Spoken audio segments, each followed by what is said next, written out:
Vamos aplicar agora uma técnica baseada na aula anterior, onde a gente colocou os tons de cinza. Vou fazer aqui um fundo quente, um fundo colorido, que as pessoas geralmente gostam muito. Vou começar pelo amarelo, preenchendo todo o fundo. Eu dividi a pintura em algumas regiões da paisagem. Lembrando-se que tudo que está ao fundo é embaçado.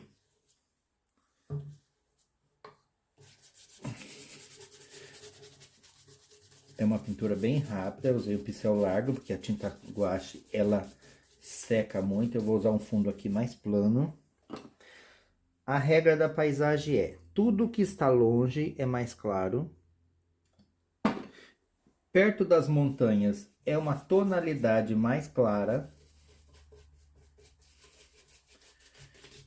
É um princípio básico, eu estou utilizando aqui, tá, o branco.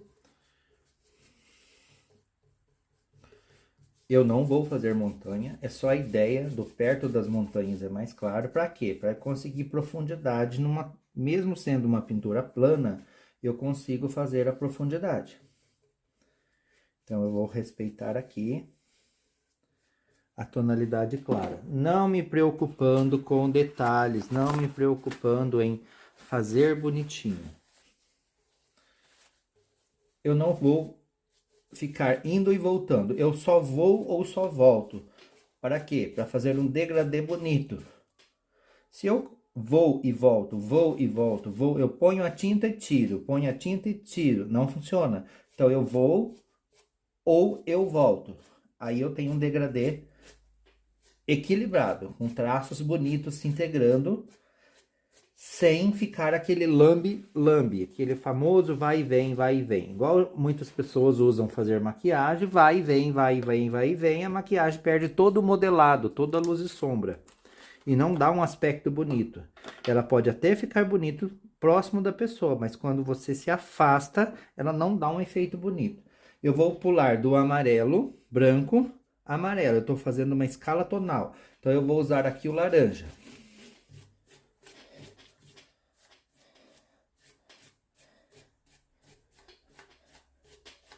Observe que ele forma algumas texturas. E na parte superior agora eu vou aplicar o laranja. Esse escurinho aqui foi meio imprevisto. É a sujeira da minha paleta aí, que ela deu uma sujeirinha, mas em pintura isso não é problema, porque uma sujeira pode virar algo interessante. Vou colocar aqui o vermelho, fazendo o degradê, espalho, só espalho a tinta. Agora eu só puxo, fazendo o degradê. Então eu tenho vermelho, tenho laranja. Posso deixar essas ranhuras, dá um efeito legal. Agora eu vou fazer a parte de montanha, tá? A ideia de montanha só, não vou ficar me preocupado em fazer desenho de montanha. Eu vou usar perto do amarelo o laranja.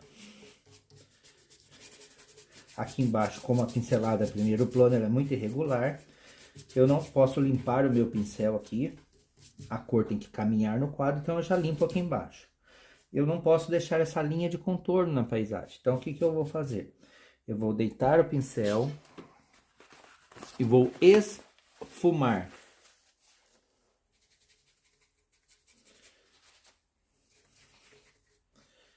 Cuidado para não invadir demais esse amarelo. A parte clara. O primeiro plano, eu quero uma cor quente. Eu vou trabalhar a pincelada mais agressiva. O contrário do vermelho, nós sabemos qual é a cor, é o verde.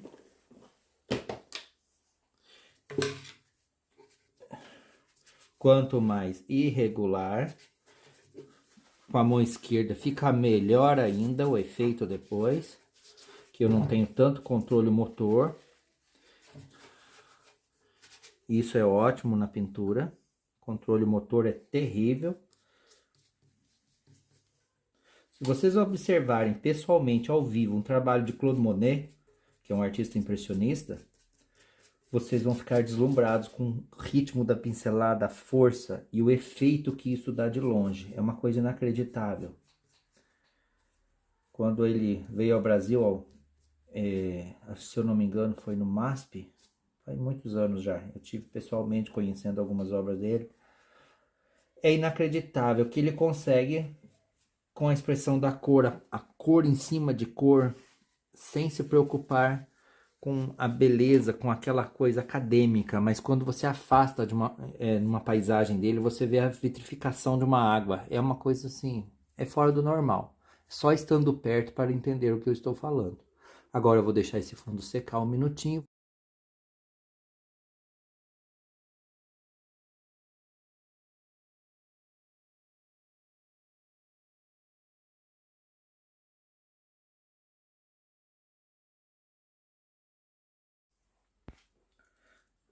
Observe que as árvores de primeiro plano, elas são mais escuras. Eu usei aqui no caso preto, porque eu vou usar a escala tonal. Um pouco acima, observe os tracinhos. Eu vou usar agora um cinza escuro. Observe a irregularidade do desenho, ela é mais, toda árvore tem uma base um pouco mais grossa e vai afinando. Essa aqui eu afinei pouco porque era uma árvore bem grande. Observe que a linha aqui está muito regular, então o que eu vou fazer? Eu dou uma tremida na mão. Sabe aquela mão boa para desenhar? Não tem essa mão boa para desenhar, porque essa mão boa para desenhar é péssima. O resultado é artificial. Isso aqui é a base do meu desenho. Observe, existe uma diferença de tom, porém, não é uma diferença tão considerável.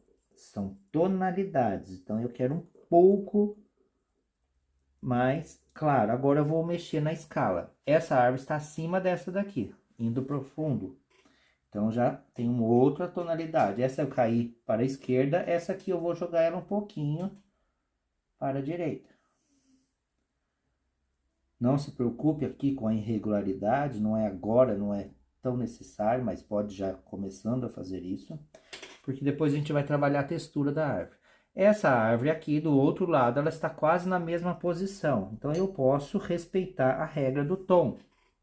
Essa tá bem vertical, essa daqui eu vou jogar, como essa eu joguei para a esquerda, a outra eu vou jogar para a direita. Quase que meio convidando o olho a sair da tela. Não posso repetir exatamente a mesma grossura, faço ou mais fino ou mais grosso. Agora eu vou usar mais uma escala de tom. Essa tá acima, essa também tá mais ou menos na mesma região. Entre duas imagens médias em termos de grossura, eu ponho uma pouco mais fina.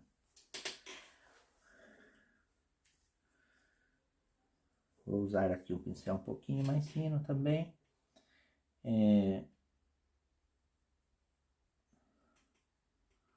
Tá? Para a direita, para a esquerda.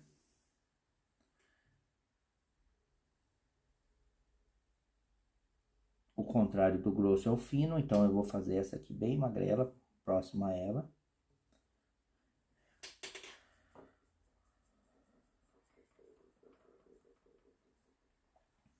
Dando continuidade, eu vou colocar mais uma aqui, um pouquinho acima, então eu vou usar praticamente o mesmo tom, só que agora eu vou fazer sobreposição. Uma sobre a outra. E aqui do lado, sobrepõe, aqui eu vou fazer o contrário, eu vou colocar outra por baixo. Então, eu vou colocar ela aqui, mais ou menos na mesma região. Vou fazer ela passar por baixo dessa, ou por trás. E por cima dessa outra. Eu estou convidando o meu olhar a dançar com as formas.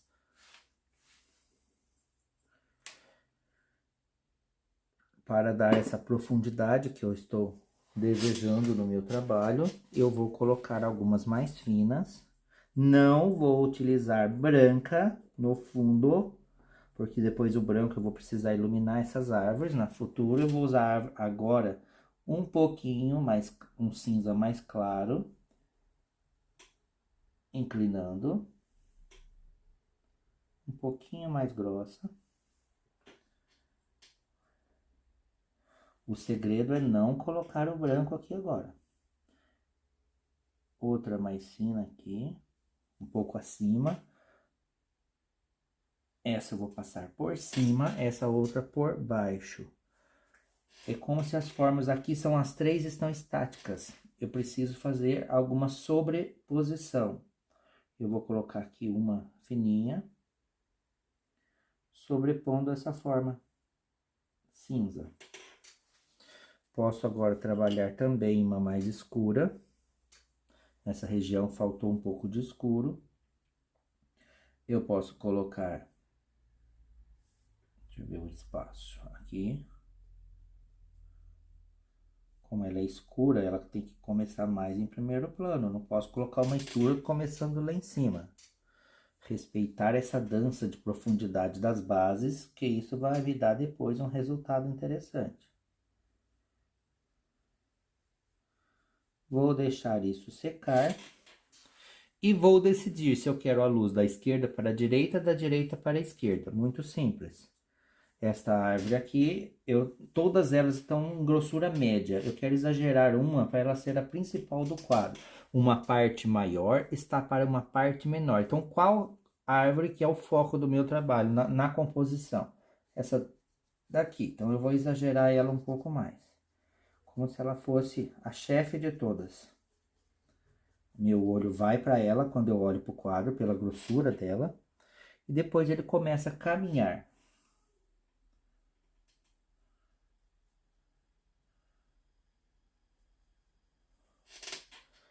Vou quebrar um pouco a forma.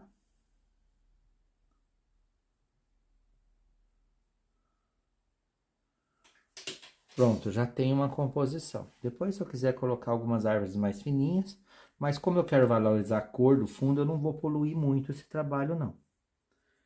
Vou usar só mais alguma fininha ali no fundo, quase branco, mas ainda não é o branco. Poderia usar o branco também, não tem problema nenhum, mas eu quero mostrar para vocês o efeito. Então, eu vou evitar de usar o branco aqui. Eu estou usando aqui um papel sulfite um pouquinho mais grosso. Estou trabalhando com guache, mas imagina o resultado disso numa tela.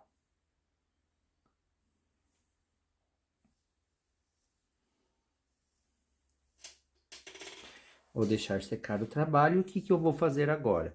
Utilizando os meus vídeos anteriores, vocês vão aplicar a modelagem da árvore, que é uma técnica que eu já ensinei em vídeos anteriores. O efeito dessa modelagem ele é muito interessante. Vou escolher a luz da esquerda para a direita. Então, a sombra, ela vai vir para onde? Para essa região. Então, todas as sombras vão vir para o mesmo lado. Lembra que a luz anda num sentido só. Posso passar o pincel por cima aqui, não tem problema nenhum. Eu só não vou tampar o que está embaixo. Como que eu recupero esse laranja que eu tampei com cinza? Pincelando depois com laranja, com vermelho, com cinza por cima da sombra, para ela integrar ao trabalho. Vou dar um exemplo aqui, então, ó.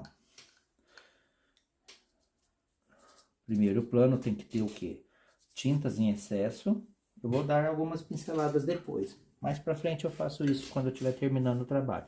Aqui embaixo não tenha medo. Quanto mais irregular, perceba que eu dei pinceladas muito regulares. Eu vou ter que cortar e tirar isso um pouco, deixar mais expressivo. Eu tenho um fundo um pouquinho embaçado, levando para uma luz. E depois ele fecha lá em cima com uma força maior. Tá? Deixa secar agora e daqui a pouco eu vou trabalhar um pouquinho a modelagem. Como que eu faço a modelagem de uma árvore escura?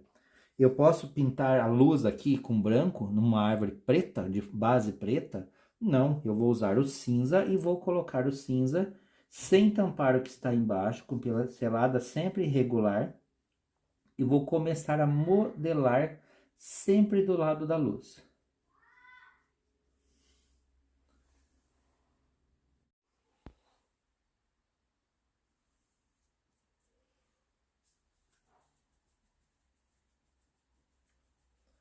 eu não vou tampar o preto e nem o cinza de nenhuma árvore. Por quê? Porque isso é a base. Eu usei aqui preto, cinza escuro, pincel lateral em sentidos diferentes, como espátula, eu vou criando as cascas da árvore com o pincel deitado. Isso em todas as árvores.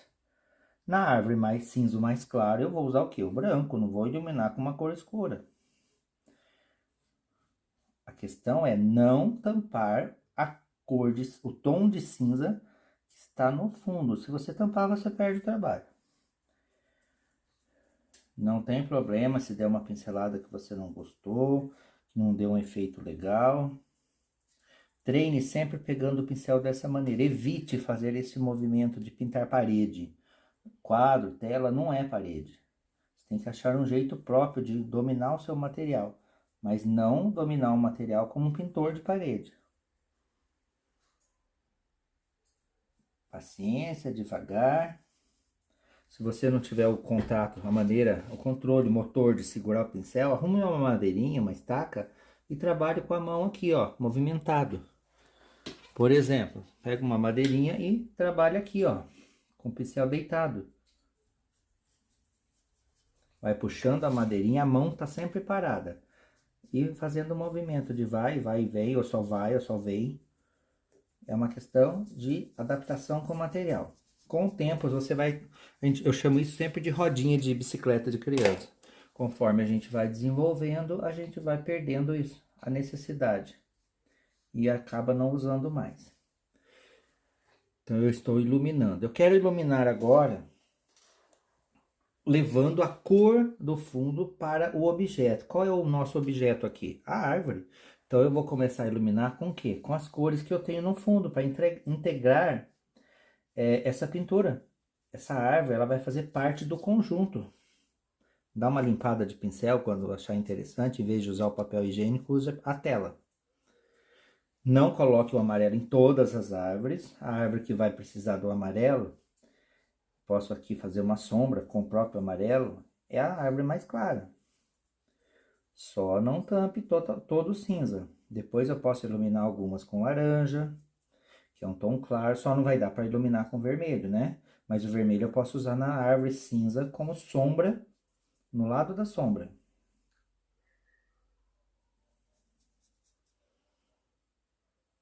Se tiver alguma árvore que você não queira iluminar, ela pode estar na sombra, então ela não vai precisar de iluminação.